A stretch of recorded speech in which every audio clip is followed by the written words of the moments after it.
Es uno de esos políticos que no requiere presentación. Gutenberg Martínez, demócrata cristiano en CNN Chile. Gracias por acompañarnos. Gracias a ustedes por la invitación. Señor Martínez, lo primero, ¿a qué se debe su retorno a la política ya más contingente y a cargos partidarios?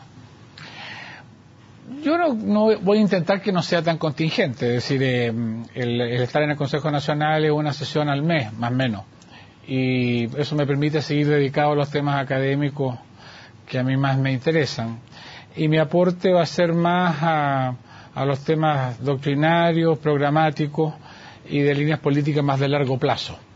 ¿Hay desde su perspectiva alguna preocupación o diagnóstico respecto o del momento político o de la marcha del gobierno o de la ADC en especial que lo motive? Mi problema es que yo para contestar esa pregunta en la Junta Nacional hablé 52 minutos, entonces sí, ¿cómo dar una respuesta corta a lo mismo? Yo creo que tengo interrogantes sobre las tres cosas. Creo que si parto por lo propio, mirando un poco el ombligo, digamos, en términos de democracia cristiana, hay preocupaciones en la ADC respecto a la marcha de nuestro acuerdo en términos de nueva mayoría, en que lo que nosotros siempre hemos estimado que este es un acuerdo de dos mundos, que tienen que respetarse entre sí, que tienen que articularse bajo la máxima de unidad en la diversidad y por lo tanto en el respeto a lo que son las diferencias y a las distintas filosofías que nos inspiran, se ha ido transformando en algo no respetado en el último tiempo. ¿En qué hecho específico, señor Martínez, se ve ese poco respeto por la democracia cristiana? Bueno, en el hecho de que cualquier matiz, como se ha puesto de moda, que plantea un parlamentario de DC o un dirigente de DC sobre algún tipo de medida o propuesta instrumental del gobierno o de nuestros aliados, es calificada como si fuera un pecado capital. Siempre entre nosotros hemos entendido que nuestras diferencias no tan solo son legítimas, sino que enriquecen lo que es esta unidad en la diversidad, porque permite convocar más opiniones, y la riqueza de lo nuestro es ponernos de acuerdo en los objetivos comunes, pero colocar lo que son nuestras propias identidades en esos objetivos comunes, y que por lo tanto nosotros decimos con este término en esta respuesta que lo que no puede haber son hegemonías de unos sobre otros. ¿Y esas diferencias incluyen, por ejemplo, poder tener diferencias sobre el programa de gobierno, poder tener puntos en el programa de gobierno con los cuales la ADC no esté de acuerdo? El programa de gobierno, si uno lo lee, son X páginas, pero no alcanza a ser una Biblia en número de páginas, ni contiene, por lo tanto, contiene objetivos, descripciones de los objetivos, pero no contiene, porque es imposible que así lo tenga, instrumentos, políticas, desarrollos concretos. Y por tanto, uno respeta y está de acuerdo con los objetivos, pero los instrumentos pueden ser discutibles. El caso de la tributaria así lo demuestra. Nosotros somos leales al programa en términos de decir, se requiere una reforma tributaria, se requieren 8.200 millones de dólares, pero tenemos todo el derecho a discutir cuáles son los mejores instrumentos para lograr ese objetivo. Y en el caso de la reforma educacional, yo diría lo mismo. En concreto, ¿qué es lo que más le preocupa a usted de la reforma educacional? A nosotros, como somos humanistas cristianos, en nuestra centralidad es lo que nosotros denominamos la persona humana. Para nosotros lo que más nos importa es los estudiantes, los profesores y las familias. Y de ese punto de vista no somos estructuralistas. La otra corriente... No, me refiero a ¿qué le parece lo más malo de la reforma? Es que tiene que ver con la respuesta. Porque en la educación el tema de los principios inspiran las propuestas.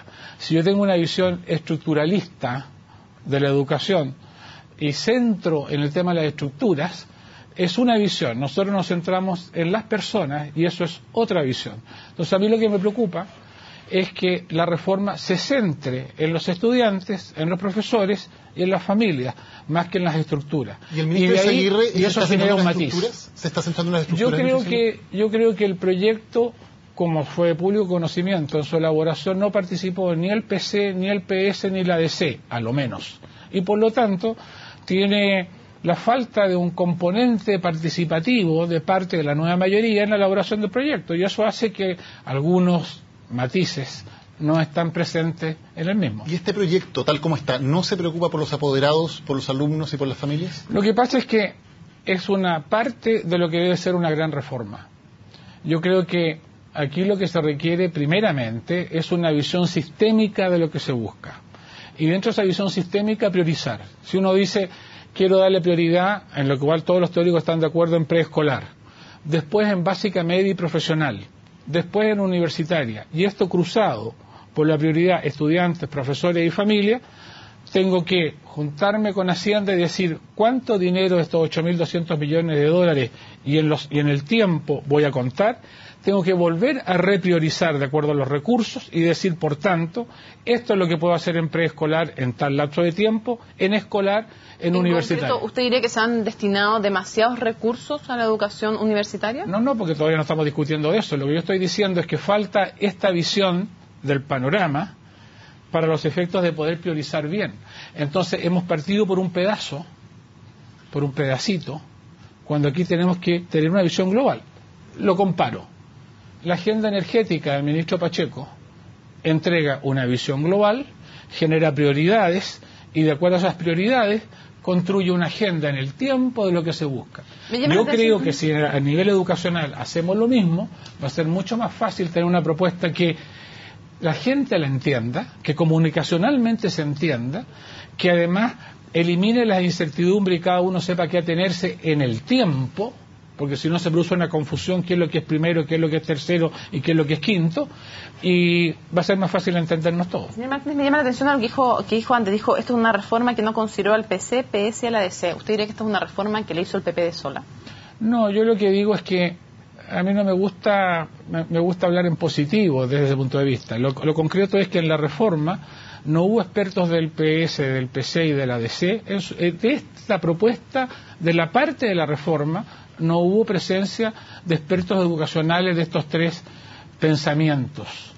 Y eso implica que al no estar presentes, el proyecto nace con algunas deficiencias de participación. Yo entiendo que se están intentando subsanar ahora con las mesas de participación que ha abierto el Ministerio, cosa que me parece muy saludable. Todas las cosas se pueden arreglar y rectificar.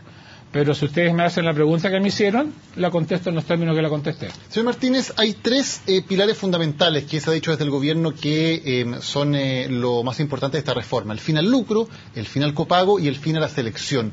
¿Usted comparte que esos deberían ser hoy los tres objetivos más importantes en la educación chilena? Es decir, yo creo que el objetivo más importante de una reforma educacional en Chile es mejorar la calidad y la equidad. Ese es el objetivo. Ese es el objetivo central, que la educación chilena sea de mejor calidad y sea más justa, sea más equitativa en términos de igualdad de acceso, etcétera, etcétera. A partir de eso significa prioridades. Primero, preescolar, porque todos sabemos que en los primeros años de vida es donde se generan las mayores brechas de desigualdad. Lo que se perdió de hacer entre los 0 y los 5 o 6 años, no hay cómo recuperarlo en la vida. El resto puede ser recuperable. Ese lapso de tiempo no es recuperable. Y ahí nos falta mucho por cubrir en acceso, por cubrir en capacitar. No es lo mismo tener una guardería de guaguas que tener un jardín en el cual a esas guaguas ya se les comienza a tener un proceso educativo, formativo, que las va habilitando, digamos, lo que tiene que ser el siguiente proceso educacional. Segundo, en ese punto, porque no me quiero correr del punto, nosotros estamos de acuerdo con esos tres principios. En el campo que corresponde, estamos de acuerdo con aquello. Pero lo que yo quiero contestar es que eso no soluciona el tema de calidad y equidad, porque el tema de calidad requiere mejora de los profesores. Eso, a mi juicio, es casi lo principal. Está acreditado internacionalmente, mundialmente, que lo más importante es lo que pasa en el aula.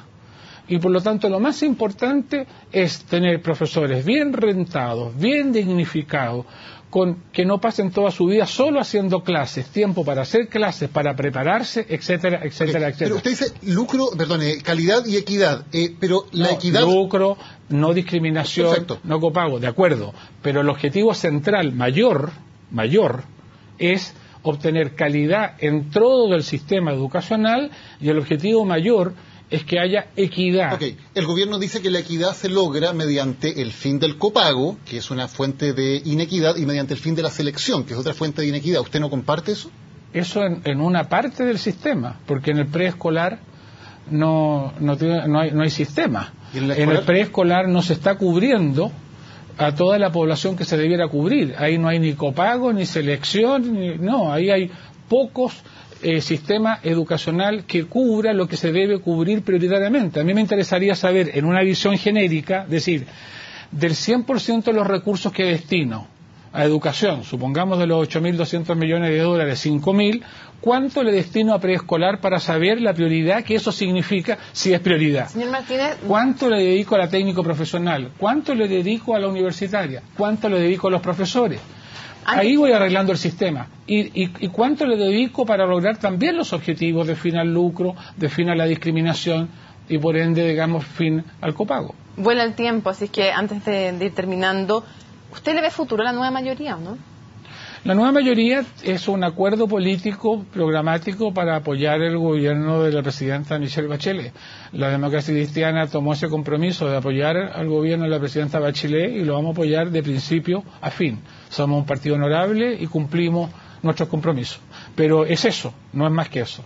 ¿No está garantizado que después este gobierno siga como tal? ¿No le parece que sea evidente es decir, que siga? La nueva mayoría no es la concertación. La gran diferencia entre la concertación y la nueva mayoría es que los niveles de acuerdo en la concertación eran el ser una coalición política de largo plazo y de largo aliento, dicho en términos muy simples.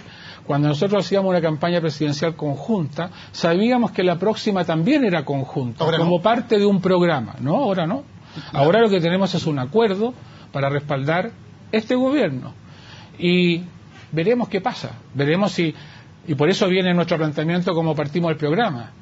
¿Es un encuentro de dos mundos que se respetan? ¿Se respeta la identidad de la DC? ¿Y de eso depende ¿Se respeta que sigan la juntos? diferencia? En parte depende de eso, y también depende de otra cosa que a mi juicio es muy importante. A nosotros somos partidarios de los cambios desde Frei Montalva, pero a nosotros nos gusta que los cambios se hagan bien. Si no se respeta esa identidad de la democracia cristiana dentro de la nueva mayoría, ¿es posible que la democracia cristiana, por lo tanto, busque otras coaliciones para las próximas elecciones? No, nosotros no estamos pensando en otras coaliciones, nosotros estamos pensando que las cosas se hagan bien, en términos actuales. Yo no quiero ni colocarme en esa condición. Yo he participado activamente en lo que fue la fundación de la Concertación, y estoy convencido que el país requiere gobiernos de mayoría, y estoy convencido que el mejor de gobierno de mayoría en Chile es un gobierno que se mantenga en la lógica de centro-izquierda, Nosotros hemos advertido el peligro que observamos que algunos quisieran aparentemente transformarlo en un gobierno de izquierda, y eso es otro peligro para efectos nuestros. Peligro en términos de que eso no significaría un gobierno de mayoría. Y aprendimos que el que no hubiese gobiernos de mayoría generó problemas muy graves en Chile que no queremos que se repitan nunca jamás. Por lo tanto, siempre estaremos, particularmente en lo personal, por gobiernos de mayoría, y el que más me gusta a mí es gobiernos de mayoría de centro-izquierda. Gutenberg Martínez, muchas gracias por habernos acompañado en CNN Prime. Por la invitación.